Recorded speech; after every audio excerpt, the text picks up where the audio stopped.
Hello, everyone. Welcome back to the Sorting Thoughts podcast. This is your host, Florin.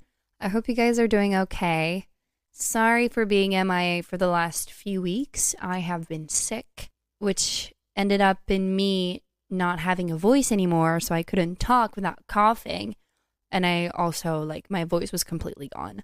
So I'm finally back. I'm literally on a cure right now for 30 days to help me not get sick because I've been sick this entire winter. I think I've been free of sickness for only about 2 days during this entire winter. This is outrageous. For this episode, I originally had another idea for it, but as I was sick, the only things that I've been able to do while being sick was to watch a lot of TV, go to the theater, and specifically watch a lot of my comfort shows.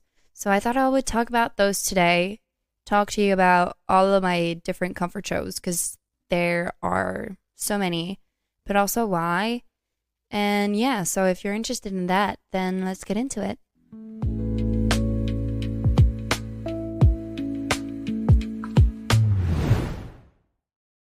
So what's a comfort show?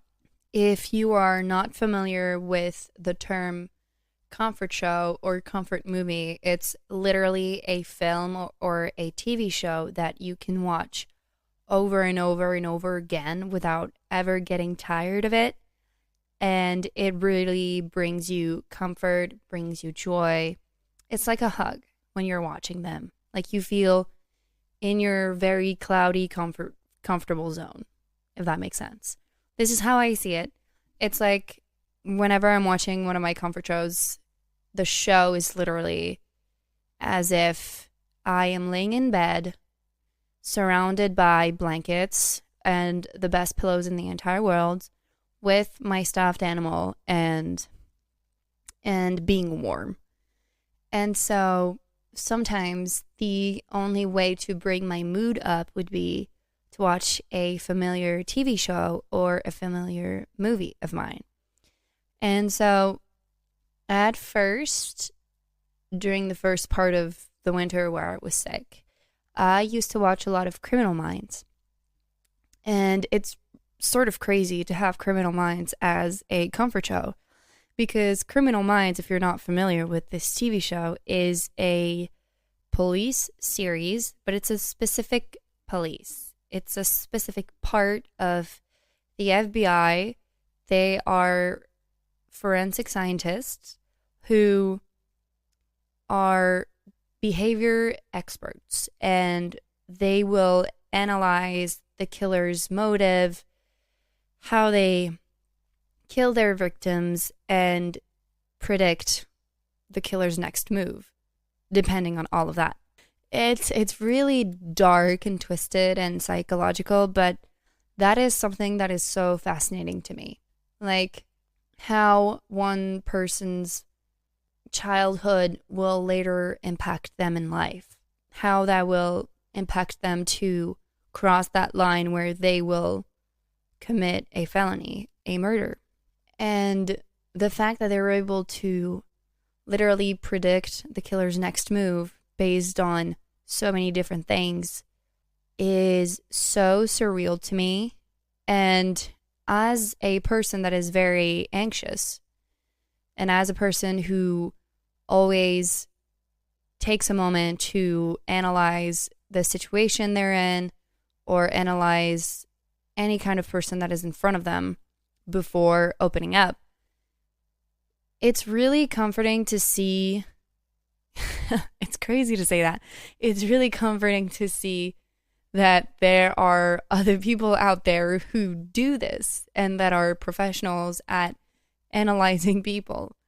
This is what I just said is crazy when I think about it, but it makes sense to me. Like there are so many behaviors that we do have as human beings that we don't necessarily acknowledge. And I have acknowledged and learned about myself so much during my depression and my burnout because my anxiety rose to a point where I couldn't handle it on my own, and so I had to be medicated. But, I was also reading a lot.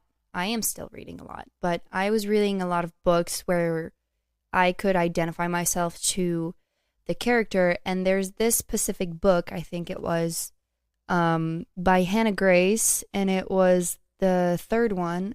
Hold on, it's like right next to me. Is it Daydream? Hold on. There's Icebreaker, Wildfire. Is that Daydream? I don't know. I'm not sure. I do have my glasses on, but I can't see. I can't see the letter. I think it is Daydream. Hold on.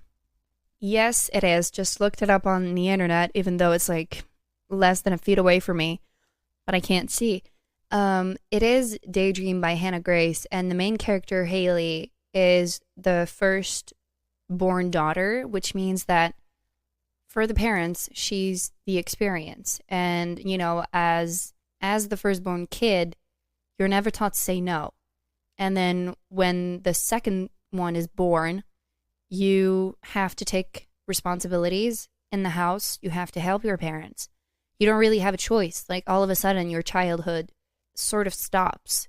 And then you take this big role model position that you didn't really want to take in the first place, because you didn't choose to have a sibling, even though it is very precious to have a sibling, But it wasn't my point. It's that my point was that in this book, and while reading this book, I saw a lot of myself in Haley.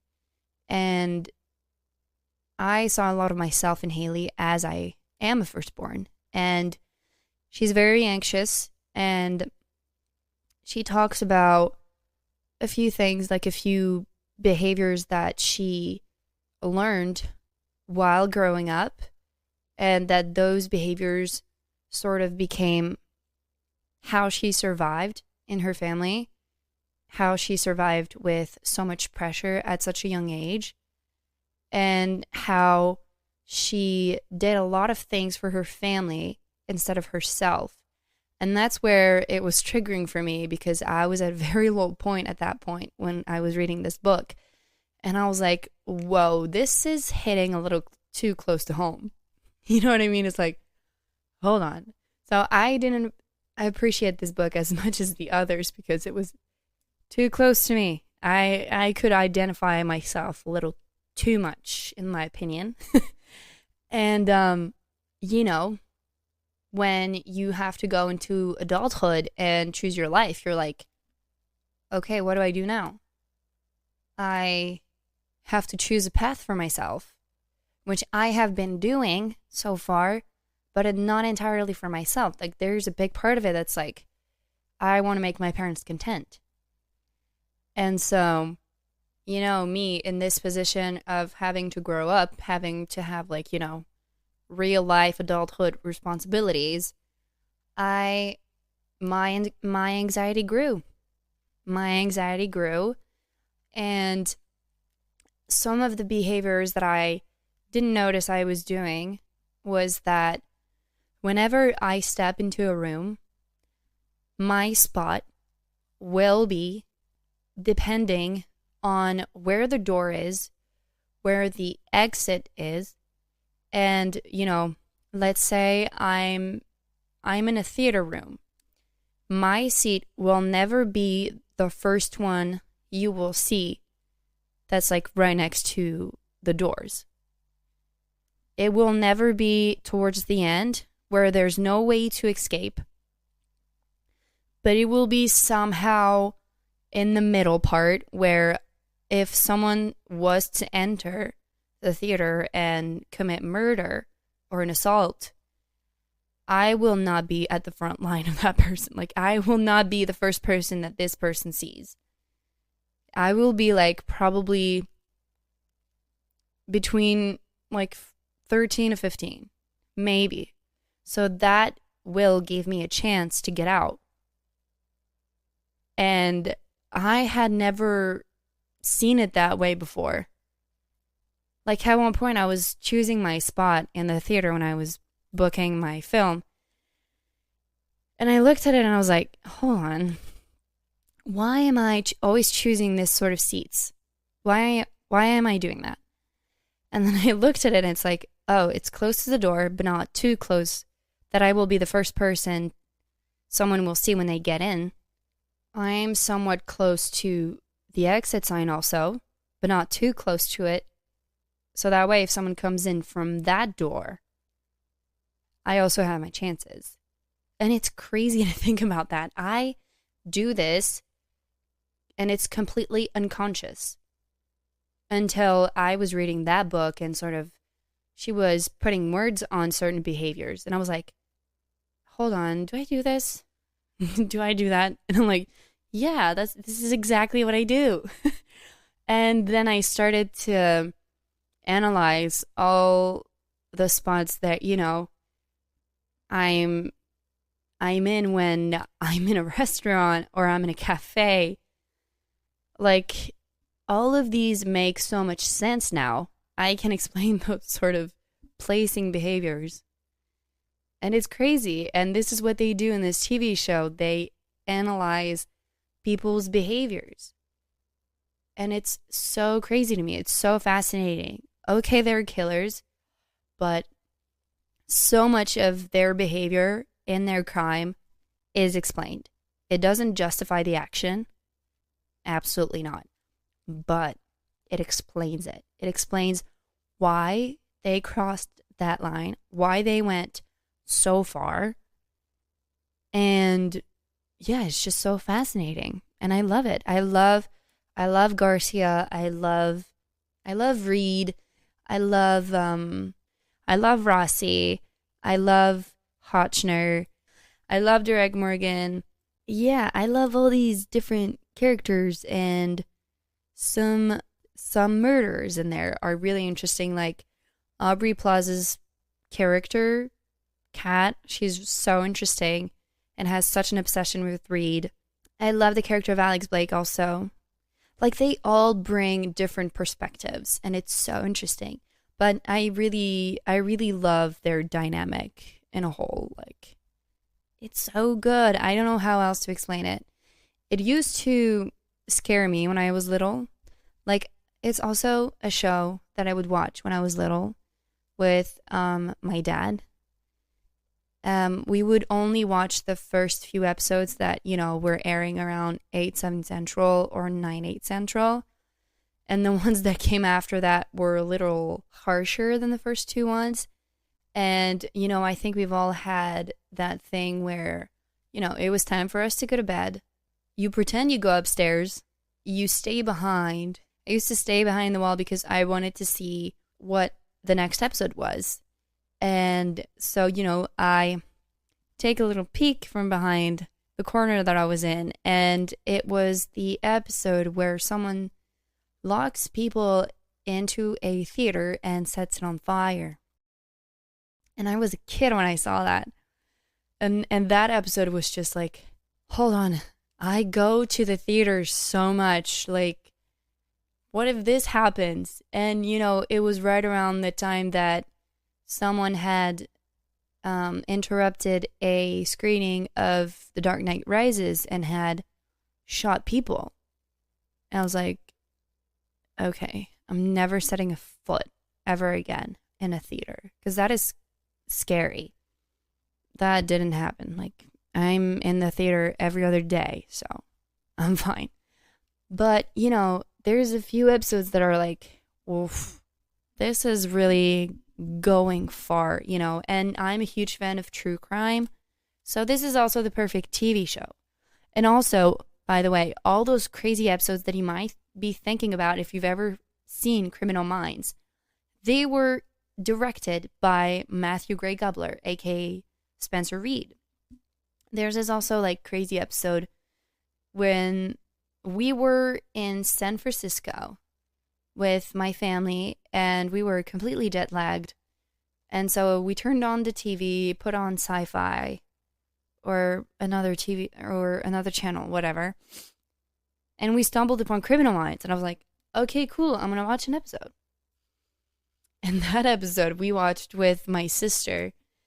And it was, I think it's season 8, episode 10 or something like that. 9 maybe. And it's the episode where the killer actually treats his victims as dolls. But like not the usual dolls, it's puppets. He treats his victims as puppets and makes them play a show. And to use them as puppets and string puppets even, like the old puppets, like crazy. He has to dislocate every single part of their body. And they're still alive. Like they're fully alive when that happens. So they do suffer a lot. And he's like, okay, some people are going to come and watch this show. And he plays the show. And we think that there's a complete audience in the room with him, watching him playing with puppets that are humans. He gets arrested. And then you see Hotchner and Rossi look at the room.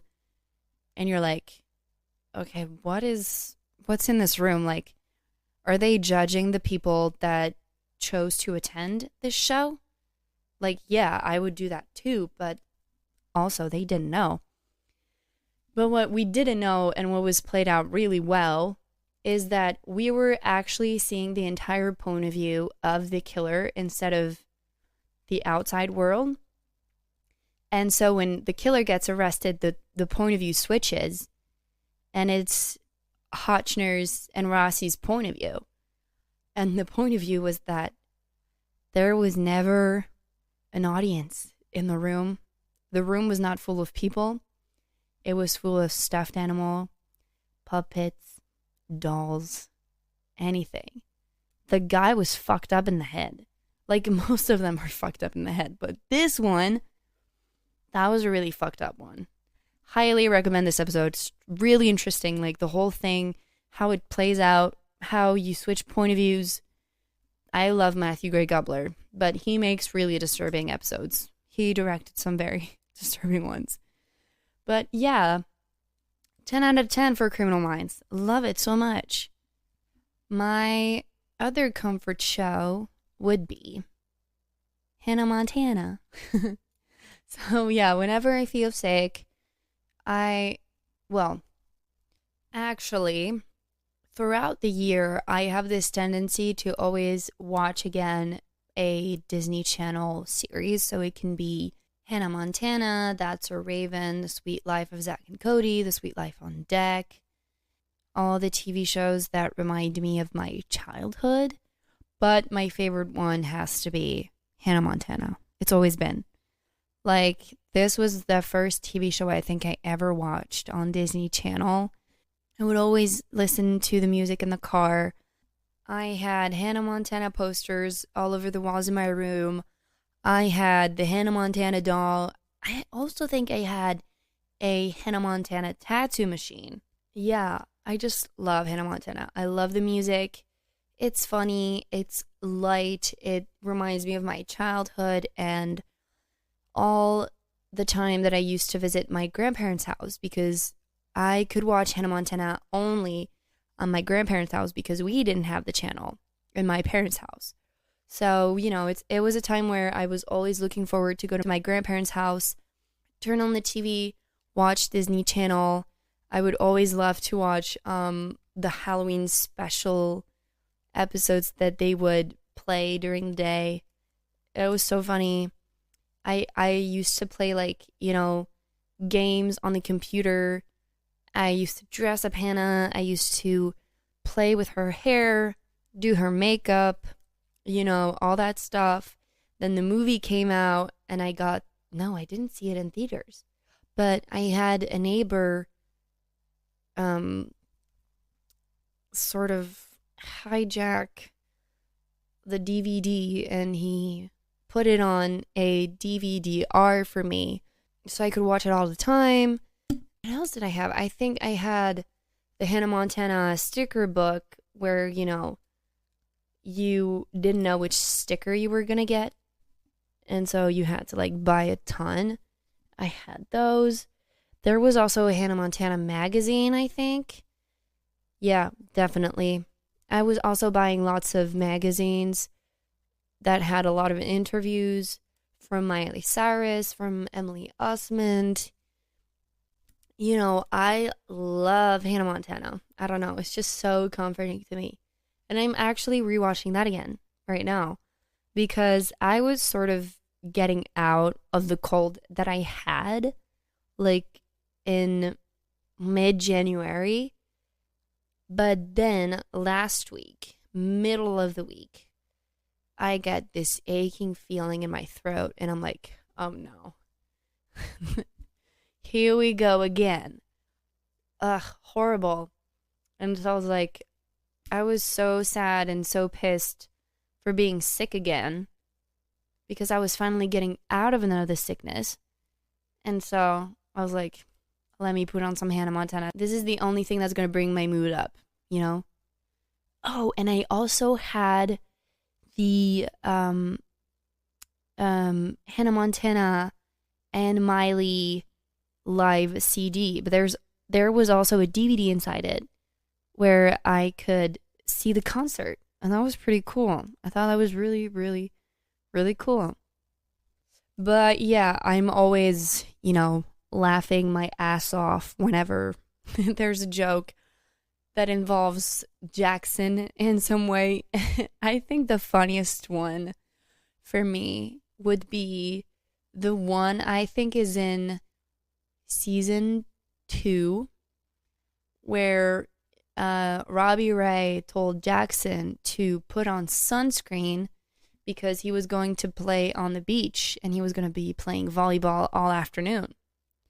And he's like, no, I'm totally fine. I don't need sunscreen. Like every other kid. And he comes back and he's like bright red. And he struggles to walk, like every time there's a movement, his face does weird things. And he takes off his sunglasses and around his eyes is normal, but then all the rest is just red. And he's like trying not to make it seem like he's hurt because his dad is in the kitchen. He doesn't want his dad to see him. So he's like only saying hi from afar. And he's like, how was your volleyball game? And he's like, oh, it was totally fine. And he was trying to cheer up. But every time, he was moving his arms up, it was hurting him. And so he's like, I'm going to take a quick shower and prepare for the game that we're going to watch in the living room later. And he hits a wall. He walks straight into it. And to this day, I can still die laughing from this. It's not necessarily a joke, but it's the whole performance of it. It's like, this is so funny to me. So funny. I can also not talk about the fact that a few days ago, we got a teaser trailer for the Hannah Montana 20th anniversary. And Miley Cyrus was in a Hannah Montana wig. Can you believe that? After so many years, Miley Cyrus in a Hannah Montana wig? And I almost said Hannah Montana being Hannah Montana because, every time Miley puts on a wig, this is Hannah Montana to me. There never was a Miley. It's only Hannah. When she takes it off, Miley, hi, hello, but I completely dissociate the two persons. It's crazy how my brain has been wired all these years. I think my favorite season might be season 3. It's such a cool season. The outfits are impeccable. The new wig is marvelous, even though I do prefer season 2 wig. Outfits are much better and much fun and creative and experimental in season 3. I want it to have the same closet. I want it to have the same yellow Doc Martens shoes with the same stars dotted on a white skirt with the same tiger yellow shirt and with the same white belt around it. And it was so good. And the glove, the fact that they added the glove with all of these outfits, So camp. So camp. And the songs also in this season, marvelous. They are incredible. I don't think there's one that I don't like. Season 4 was nice, but they changed the house, they changed Hannah's wig, they changed all of the outfits, and I don't think it was for the better. The songs were nice, but not all of them are my favorites. But one thing I loved in that season was Miley's hair. Like, that era of Miley, the I Can't Be Tamed era that she had towards the end of season 3 and before season 4, and then proceeded to keep that hair in season 4. Marvelous. Like, fabulous. Fabulous. I think every young girl's wanted to have Miley's hair. Truly. Impeccable. Crazy. Oh my god, so much memories. I cannot wait to see the 20th anniversary. I'm very excited about that. And tonight, you know what I'll be doing? I'll be rewatching some Hannah Montana. I think I'm on season 1, but I am towards the end, I believe. The last episode I saw was where Miley impulsively buys everything at the market, and then he comes back and realizes that, oh god, she spent way too much money, and now she has to win some back so her dad would not notice how much money she spent.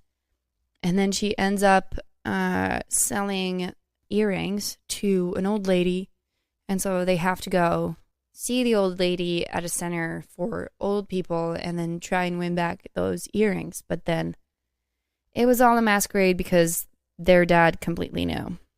I think my favorite episode is the double episode where Miley is torn between Jake and Jesse. Also, can we talk about this? Is this a safe place to say this? I preferred Jake. I don't care what he did. I preferred Jake. I never liked Jesse. Even though he was on paper the better dude, but I preferred Jake. I prefer the chemistry between Miley and Jake instead of Miley and Jesse. I was so pissed when in season 4, episode 4, I believe, Jake ends up cheating on Miley. The episode is very funny though. When she smacks him disguised as the wife of Santa Claus. That was very funny, but I was so sad that she ended things with Jake. As should she. As should she, because he was a cheater. But still, I was very sad about it. I did not like Jesse. So I was so happy when in Don't Want to Be Torn, she chose Jake. But yeah. Anyways, let's get into my other comfort show.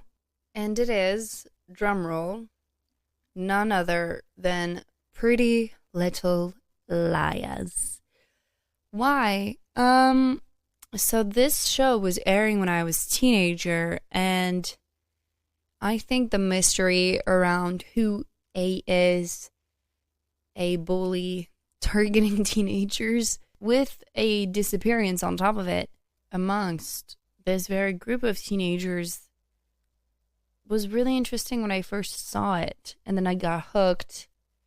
And then, yeah, even years after it ended, I just could never accept it and just have been watching it over and over again since the finale aired, and I've been watching it every year ever since. At least once a year, if not twice. I think I always tend to want to watch it whenever there's this transition between winter and spring, because it used to be the time it aired. No, absolutely not. No, Pretty Little Liars used to air during summer. It was starting around June, ending around September, then break, then Halloween special in October, then break, and would start again in February. and probably would end in May or April. April, and then also break, and then new season in June. Yeah, that's what it was. So yeah, I'm actually right.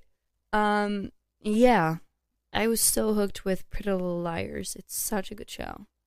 Well, there are some things now that, with age and society, I realize are absolutely wrong, like Ezra and Arya's relationship, because Arya is a teenager and Ezra is her teacher. But Arya was definitely one of my favorite character with Hannah. They were the two that I could identify myself the most to, because Emily was very sporty. I don't do sports. They don't do me. You know what I mean? So in that sense, I'm very much like Hannah. But, and I was a very good student, but not as good as Spencer, and definitely not as dedicated. It also depended on the subject. Like, I was not dedicated to math class. Definitely not. But I do believe that I sort of have personality traits from the different four girls. So, but yeah, the ones I identify myself the most to are definitely Arya and Hannah. It was a good TV show. I really committed to it, and a lot of my other friends were watching it, so every time it aired, the next morning or the next day, we would be talking about it and, making theories, and also like all the theories on who A was. It was a time to be alive. It was a time to be on Twitter. And it was so fun to theorize about all these different people. And also, it was also fun to be disappointed in some of those characters that were revealed to be A, or either had something to do with A.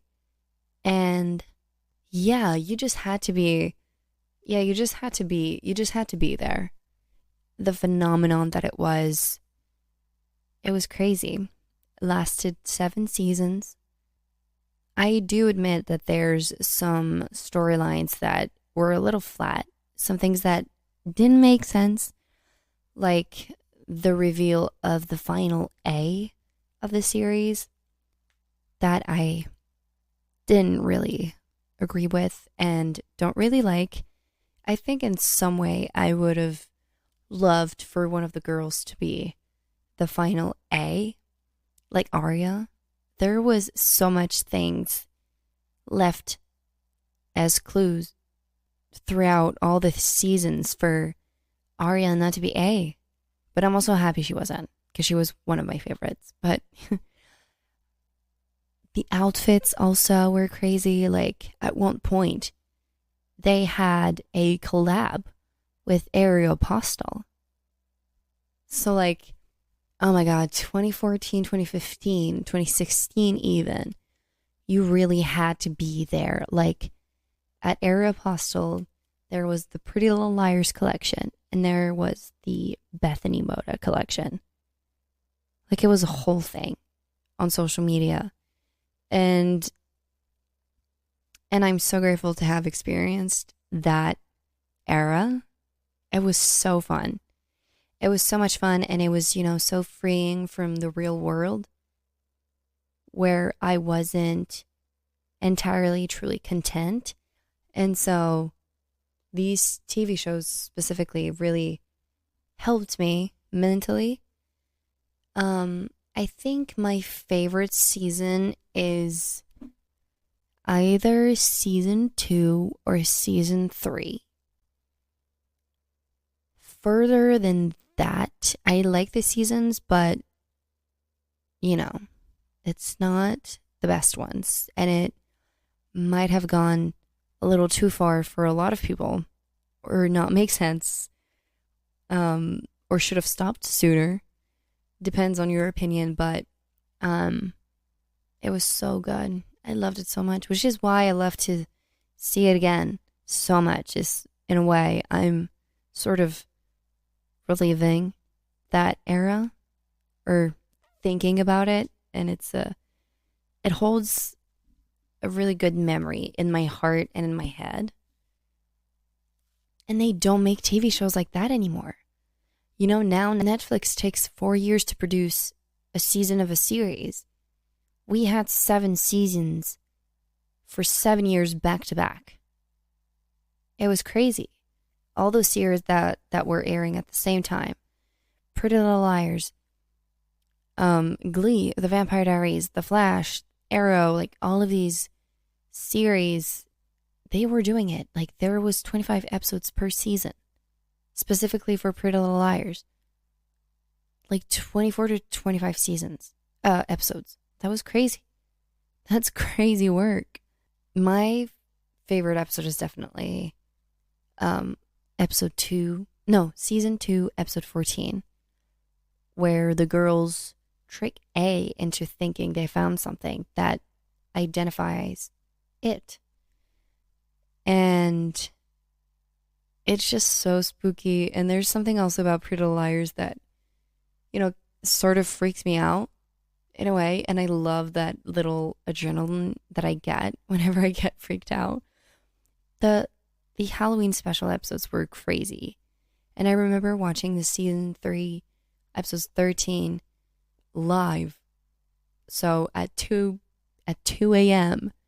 And during the commercial breaks, they were showing the teaser of Mama, the horror movie. That night, I was shitting myself. But yeah, oh my God, great times. Great times where we didn't have any responsibilities. The only responsibility that I had was to do good in school.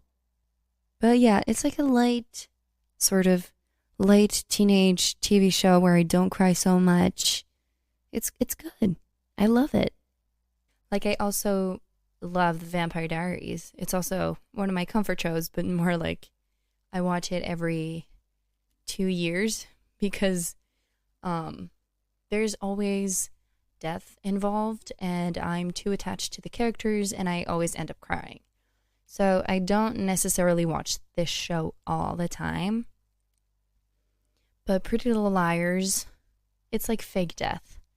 No one truly dies, and the ones that die are not necessarily great. Like, okay, too bad, but it's for the plot, and I don't mind.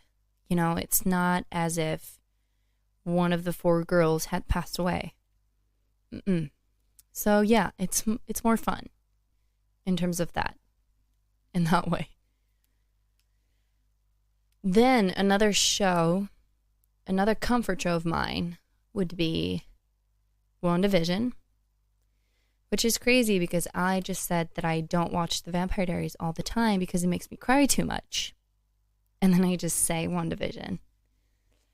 WandaVision is a Marvel TV show, the first Marvel TV show that was put out during COVID. And it's really... And this TV show honors decades of sitcoms. So you have the 50s, 60s, 70s, 80s, 90s, and then 2000s. And I just love sitcoms. I grew up watching sitcoms on Disney Channel with Hannah Montana, That's a Raven, blah, blah, blah. And I also love Marvel because I grew up with a dad who loves superheroes. And my favorite characters of the Marvel Cinematic Universe are Wanda and a tiny bit Vision. Vision was the kind of character that, you don't know you're attached to it until they die. That happened to me in The Vampire Diaries with Alaric. When he died at the end of season 3, I was crushed. And every time he would make appearances here and there in season 4, crushed every time, would bawl my eyes out immediately. And so that happened with Vision. I didn't think I was that attached to the character. And when he died in Infinity War, I was crushed. So him making a comeback in WandaVision, I was like, this is perfect. And what makes it funny for me to have this TV show as a comfort TV show is that it is about the 7 stages of grief. So episode 1 and 2 is about denial because, as you've probably guessed it, Vision dies and Wanda is a character that has lost a lot. She lost her parents at war. She lost her brother during another invasion. Then she lost the one person that understood her and that became the love of her life. And so she created this fake city in her mind, Westview, who is not really fake. It's just she created an alternate reality and she lived in it. And so episode 1 and 2 are her being happy and everything, and it's the stage of denial. Then you go to episode 3, and episode 3 is anger. And then 4 is outside of Westview, but it's a little bit of anger too. So I would say 3 and 4, anger. Then you have 5 and 6, which is bargaining. And then you have episode 7, where it's depression. And then you have 8 and 9, who are acceptance and hope, which you think is acceptance and hope. But then shit happens in Doctor Strange in the Multiverse of Madness. Turns out she did not accept and was not hopeful. Well, depends on how you see it. About Vision's death, yes. But in this fake reality that she created out of grief and loss, she had children with Vision, which is something that she could have never had because Vision is a robot. But as a mutant, she could do anything. And so, because of Agatha, she realizes that she's not just a girl who was abducted and tortured and who had powers. She's actually a witch, aka the Scarlet Witch. My favorite character. I love her so much. She's just so powerful, and to have that powerful presence in the Marvel Cinematic Universe, which is mainly dominated by men characters. Like, of course, we had Romanoff. Oh my god, what is her name again? Natasha. How could I forget that? We had Natasha, played by Scarlett Johansson. But this character is the caricatural character a woman is in a universe full of men. She was very sexualized from the early beginnings of the MCU. And then with time, she was just a woman, a very strong woman. And you can see in her own movie, she's very far from where she began in the MCU. But having that other character, Wanda, and having her talk about anxiety, grief, love, powers, through that character is just something that I feel is like so beautiful. And you wouldn't think the MCU is gonna talk about deep topics. And I feel like with WandaVision, they really pivoted towards those serious society topics, because anxiety and depression and loss hasn't been talked about like that through a character like Wanda in the MCU. And you can see now with the Thunderbolts that the guy played by oh my god, his name is Bob. I can't remember the actors. Oh, Lewis Pullman, if I said that right. His character, the Void, is actually an allegory for depression, how it can submerge you in how you can never get out of it. And I thought that was brilliant. It's like, wow, we are in a society today where we can talk about these things without feeling ashamed, without having people being judgmental. There are always going to be people that are going to be judgmental, but it's so freeing to have these topics, and I feel, ways to open up the conversations to people who don't necessarily watch indie movies or dramatic movies, like people who are watching Marvel movies or DC movies are like nerds. Most of them. I think a big part of it are nerds, nerds about the comic books and stuff like that. But, some people like my dad watch these movies, and conversations about anxiety and depression and grief in that way, and how you process loss, is not talked about, or has not been talked about when he was growing up. It wasn't a generation that was talking about these things. And so for my dad to watch these series and these movies, it's like, it's putting words on subjects like depression, anxiety, and stuff, and showing them on screen, and actually doing more impact than I could ever have with talking to them. Because also, all of these things, grief, loss, depression, anxiety, it's all different for everybody. We don't experience it the same. We sort of feel the same void, but everybody's different. So it's different for everybody.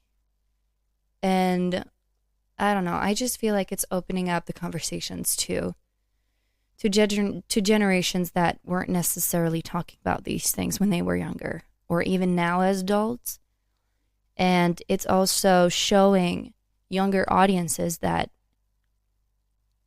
you will get to the end of the tunnel, and that there is light at the end of that tunnel. You might feel like not right now, but I promise you it will get better.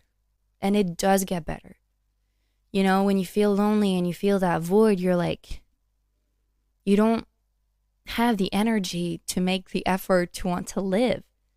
You're not excited when you get up in the morning. You're not excited to live the day. You're just here. You're present. And even in your body, you don't feel there. And so I feel like even though it's the Marvel Cinematic Universe, and, they might be not the best to be talking about these subjects, but at least they're talking about it.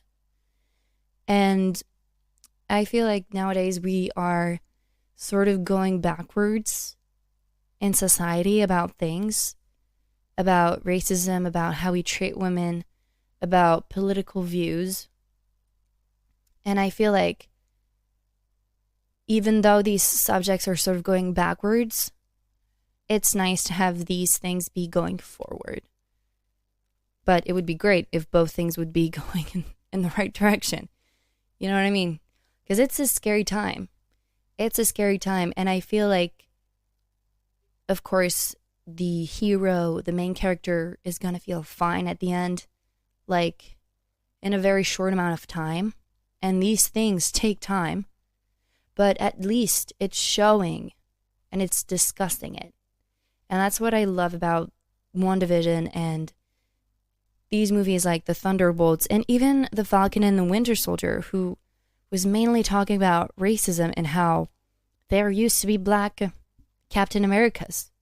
They were just hidden or just erased from history. And with Anthony Mackie being the new face of Captain America, I find this absolutely incredible. Like, I don't think there could have been a better replacement for Steve Rogers than the Falcon himself. I think that was a pretty good thing to do. I know a lot of people wanted Bucky, but I feel like Sam being Captain America now is just also very representative of what America is America is not white. Well, the United States, because America is a continent, but the United States is not white. It's a mix of everything. It's a mix of cultures. It's a mix of immigration. But yeah, that's not really the subject. But yeah, I love WandaVision. And I think the most beautiful thing that came out of WandaVision was to talk about these things. And Elizabeth Olsen is a great actress. One that I admire a lot. And I've seen a lot of her other projects. She's phenomenal. And I did not know who she was back in 2013, when I went to the United States and did a trip with my parents. Our last city was LA. And when we were on Hollywood Boulevard, there was a premiere. And that premiere was Godzilla. And so I saw this dude from this other police TV show, New York something, who talks a lot about sexual assaults. I saw this guy and I was like, my God, what's happening? And it did not click at first, but I did see Aaron Taylor Johnson, who plays Wanda's brother, Pietro. And I saw Elizabeth Olsen. I can say in my life that I've seen Elizabeth Olsen. Oh my God, I love her projects. If I could recommend a TV show of hers, I would definitely recommend Love and Death on HBO Max.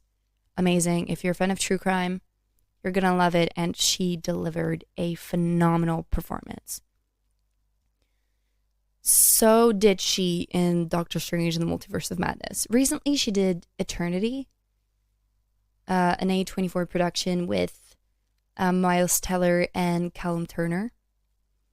Beautiful movie.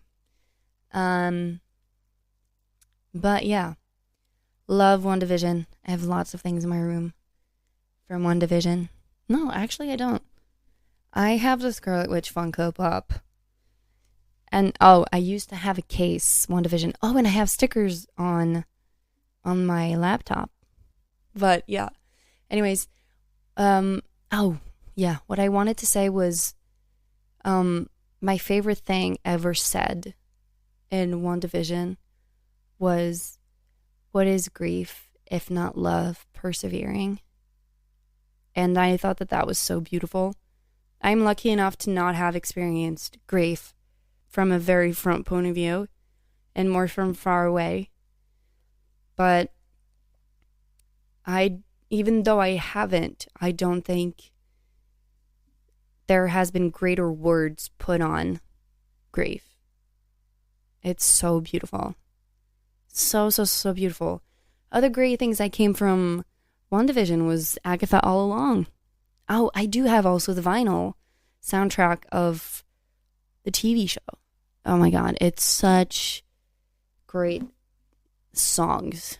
Like, WandaVision, WandaVision. I don't know what they put in there, but it's crack. It's crack. And I think my favorite episode might be season 1, episode 3, when Wanda is pregnant and expecting Tommy and Billy. And another one I like is episode 5, when Tommy and Billy are growing up. And they have a dog called Sparky. Ugh, such great episodes. I love this TV show. Highly recommend it. So these were all my comfort TV shows that I usually watch whenever I'm sick or feeling down. I would very much like to know what your comfort movies or TV shows are. I would very, very much like to know. And I'll probably do another one of this, but with my comfort films. But I won't do it now because it's already too long and I don't want to make it longer. But thank you so much for listening. Don't forget to subscribe if you want to hear more. This was your host, Florin, and I'll see you guys next week. Hopefully, because I've said that last time, and it turns out I haven't put out an episode in a month because I got sick. So, fingers crossed. I will see you guys next time. No, next week. Next week. I will see you guys next week. Bye.